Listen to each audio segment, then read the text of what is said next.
কাছে যখনই খবর এলো আমি সাথে সাথে ডিজিপি সাহেবকে বললাম যে ইমিডিয়েটলি আপনারা ওখানে যান এবং ল অ্যান্ড অর্ডারের যিনি ডিজি আছেন উনি গেছেন, দু কোম্পানি পুলিশ বাহিনী সিআরপিও গেছেন, এখন তো কন্ট্রোলে আছে অসুবিধা। এখন কীরকম পরিস্থিতি আপনার কাছে? আমি আসার সময় ডিজি সাহেব এসেছিলেন ল অ্যান্ড অর্ডার, তো উনি বলেছেন যে নিয়ন্ত্রণে। স্যার আপনার তরফ থেকে কী মেসেজ দেন? মেসেজ দেবো, আমরা তো শান্তি সম্প্রীতির বিশ্বাস করি, আমরা মানে এই ধরনের থেকে যেন এবং বিশেষ করে গুজব যেন না ছড়ায়, এবং একটা ঘটনা হয়েছে, ঘটনার তদন্ত হবে এবং ঘটনা কী কারণে হয়েছে সব খবর তো আসবেই। এই ধরনের হওয়াটা ঠিক না, বাঞ্ছনীয়। স্যার একটা বিষয়, মানে বেশ কিছু বাড়ি ঘরে আগুন ধরিয়ে মানে এদের সর্বস্ব চলে গেছে, তাদের যে আয় উপার্জনের যে বিষয়, গাড়ি চালিয়ে যে তারা রোজগার উপার্জন করতো সেগুলো পুরো ছাইখাই হয়ে গেছে।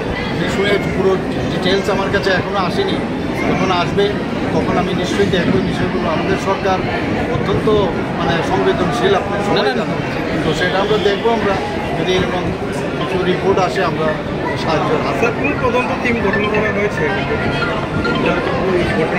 এটা তো কালকে ঘটনা হলো, আজকে তো আমার যে রিপোর্ট এখন তো 144 দ্বারা জারি আছে, তো আস্তে ধীরে আমি সব খবর নেই, তারপরে দেখলাম খবর তো আসবেই, তো হবে।